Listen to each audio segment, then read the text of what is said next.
So, hi everybody. I, as always, am Cheyenne Severin, and today I'm here with. Helen Carmody. Hi, Ellen. So, Hi. thank you for being on today. This month, rather, we're going to be focusing on parent members, and I talked last week to Joe Lunam. I don't know if you're familiar with him, but we're just Mhm. talking about what it means to be like a parent member for ANR, some of the feelings that go with that, some of your history. So, just to start, I know it's kind of like a big question, but do you want to tell me a little bit about your son? Because Sure. yeah. Yes, and thanks for having me on. My son, Frankie Trotta, passed away 512 days ago due to an accidental overdose and fentanyl poisoning at 26 years of age. And we live in North Jersey, and Frankie's a triplet with two sisters. He had a hard time competing with them because he had learning disabilities and he needed to take growth hormone shots for his size. And his sisters kind of just sailed through life and were pretty and popular and athletic and smart. And so that really started him feeling so insecure and anxious and depressed. And so even though everybody tried to help him and take him to doctors and encourage him to get prescription medication to treat his depression, he chose a very common route, which is self-medication to make himself feel better. So, 512 days ago, he bought what he believed to be cocaine, which we now know is fentanyl. And that is what took his life. So, if you don't mind me asking, did he have a substance use disorder, or was it just like the first time he was going to try something and it just ended poorly? No, he struggled for probably 7 years. Mm-hmm. When his grandfather died, his grandfather was really like his best friend. And I think that started him on the downward, spiral. And also, I think that it was exacerbated by him he took growth hormone shots, but he wanted to make himself look even bigger. So he started taking steroids Mm, and testosterone. And that really, started the path yeah. of illegal drugs. So we did try very hard to help him and send him away to what we believe to be the best rehab around in Connecticut. And it was an 18-month program. But unfortunately, he got himself kicked out in 6 months. And so after that, since he couldn't commit to his sobriety, he just thought, well, I'm still going to smoke pot, Mom. It's not a problem. He couldn't live with me. So he moved back with his father in Belmar, New Jersey. Mm-hmm. And a year later, his best friend had an accidental overdose and passed out in his arms. He died in his arms. And we would have thought that that would have been enough for him to get sober and get help, but it wasn't. And a year and 3 weeks after that, Frank's life ended.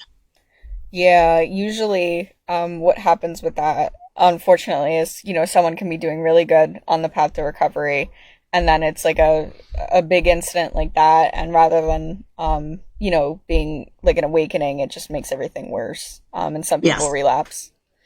Mm-hmm. So I'm sorry for your loss. I'm sure it was, not easy after he passed away. But you are in the advocacy field now. Mm-hmm. So what was that journey like for you? Like, how did that progress for you? That's a good question because when he passed away, I had no resources that I was aware of to help me, other than, books and things like that. And I called the parent group for the parents whose children were in rehab. And she's wonderful. And she told me about a group called GRASP that she thought had a North Jersey chapter, but unfortunately they didn't. So it was kind of just cobbling together and finding out, this resource or that resource, and ended up, I put together like 4 pages of resources, whether it be, Facebook groups to join or books or Zoom meetings or in-person meetings. And I poured myself into getting better. And some weeks I was doing something every single day of the week. And I really found that helped a lot. And I was introduced to D from my friend who is the chief of staff for the Bergen County prosecutor. So that's how I found out about Black Poster Project. And then from Black Poster Project, I was introduced to Nancy LaBeouf at Alumni in Recovery. And at that point, I thought, since I used to speak publicly and, in sales in my career before I retired, that's a way I could give back and speak and provide awareness and education about this horrible epidemic we're in.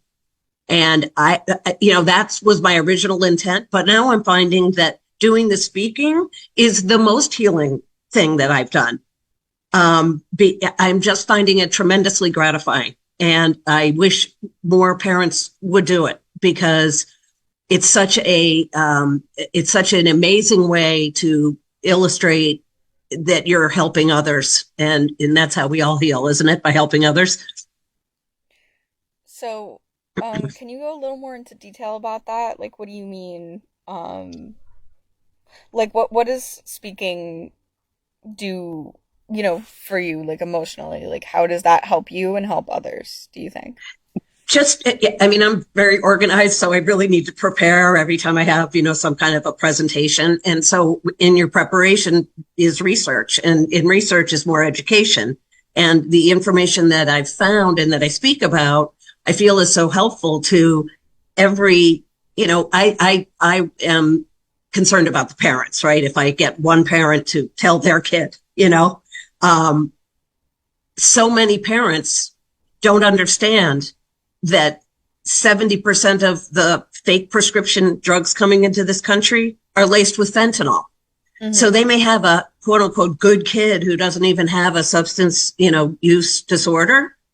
And they may be at a party and somebody says, do you want an Adderall to help you study, for your exams? And that fake Adderall is laced with fentanyl and they're dead. Yeah. So just being able to be a voice and educate people about how bad it is. And, of course, the goal is find some way to change, the people who are fighting this. How are we going to change it? How are we going to stop this epidemic? To read about last year, the DEA seized 78 million fentanyl laced pills and 12,000 pounds of fentanyl powder. And that had the ability, that's enough fentanyl powder to make 388 million doses of fentanyl. And there's only 340 million Americans in this country. So that kind of thing is so horrifying to the regular old parent who's, doesn't even, is not in my world, just wants to keep their children safe. Mm-hmm. So that's what I'm finding very gratifying. Mm-hmm. So you had mentioned to me that you have, a sizable family and everything. So how is it, and, you don't have to answer this too personal, but like, how is it when you have other children and other family members that you still need to support, and dealing with like a loss that's so great? Like, what was that like? Very hard as a parent, because you do. So I have my triplets. So, my two biological daughters, and then my second husband has 3 children, mm-hmm. and 2 of them are married. And now we have 3 grandchildren. So it's a huge family, but at least in my household, I run the ship. And so it wasn't really possible for me to sink into despair and put my head under the covers. I just soldiered along. But each one of the kids is handling it in a different way. My one daughter has a large online business, and she has done what many do in grief, and they, plow into the work, to get through. And, my other daughter is, very stoic, and she hides her, her grief, doesn't really want to outwardly share about it. It's hard for kids when they meet a new person and they introduce themselves and say, I'm a triplet. The next question from the person is, what do your brother and sister do? Mm-hmm. And so that is all new territory for us. What do you say? Oh, my brother passed away, or my brother is our guardian angel, or, it's just icky. And, so, we just are doing the best we can. And I wish every one of my kids would take the time to go to formal therapy because I know it's helped me, but I can't, you can lead a horse to water, but you can't make them drink, you know. They have their own higher power and they will find the cure they need when they're ready. So what Doesn't mean I don't worry about them though. Oh, of course. Yeah.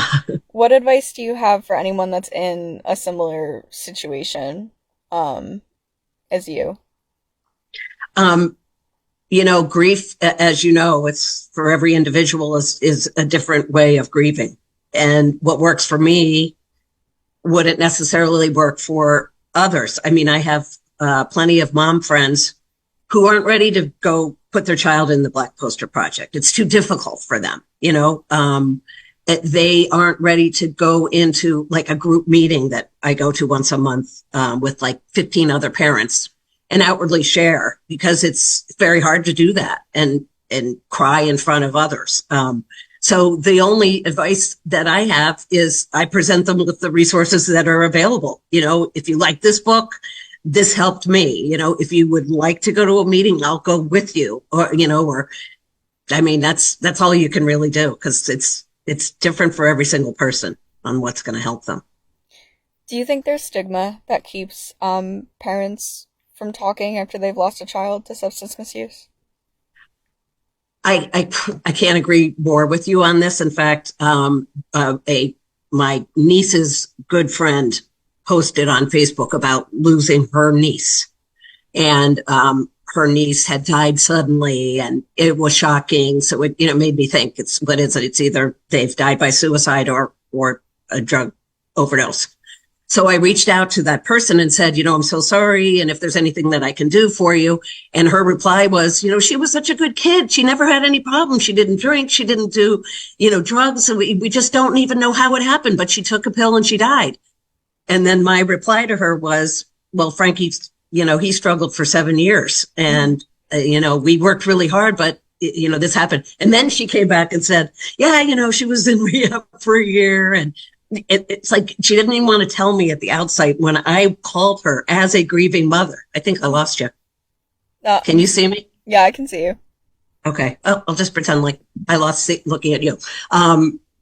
People have a stigma. And I also think that, drug addiction, it is such a stigma and 300 Americans are dying right now. But what is it going to take until this country really wants to fight the epidemic? Is it going to be more and more quote unquote good kids who don't have a problem, who take one pill and pass away? Is that what it's going to take? Because this epidemic has been so out of control for the last 7 years. Why are we allowing our young, mostly generation of children to be killed? It's horrifying to me. So I've noticed that you don't really like that phrase, I'm a good kid. Is there is there a reason for that? Because Frankie was a good kid, but people will refer to their children as, oh, well, he was a good kid, implying, Frank wasn't. Mm-hmm. And so, yes, you're right. That's probably one of the triggers I have, because Frankie couldn't have been a better kid. He was the funniest kid that I know. He just had a disease. Mm-hmm. The stigma is there for sure. I think it's kind of like a similar thing to why people have moved away from saying phrases like clean, because it implies that if you are using, you're dirty, or it's like if you are using, then you're a bad kid. It's like, so it's all about the language that we use. Have you found anything, has your vocabulary changed at all the more that you're in this world? Or I didn't know that. I think the correct term is substance misuse disorder. I never used that before. I used drug addiction. Yeah. Who knows what the right term is. I certainly feel like I have more compassion now because I see how prevalent this problem is. And I've met so many people in my horrible club. It's a club no parent wants to be a part of. Mm-hmm. And, you don't ever want to insult somebody by saying the wrong term, but I'm learning along with everybody, I guess. Yeah, it's always like a changing field, and you see it in almost everything. But for me, I don't know, it just really opened my eyes learning all of the different like field specific terms, and it just really, once you're in it, you kind of see how much stigma there really is. Like Hmm. I would have no idea that like clean isn't the nicest phrase to use if I wasn't, here. So Right. I think that's why advocacy also helps. Do you think that you've made an impact, Ellen, doing what you do? Yeah, I do because I get the messages from my family who have heard me speak or, friends of friends. My girlfriend just posted the presentation that I did for Black Balloon Day this Tuesday. And Hmm. she just took it upon her. She asked if it was okay, but she put it on her Facebook page and I have strangers reaching out to me. So it's very, very gratifying because everybody puts themselves in our shoes, the speakers going, what if, that were my kid or what if that were my grandkid? And, I just, the, I think the most compelling thing I've learned and that I speak about every time, well, two things.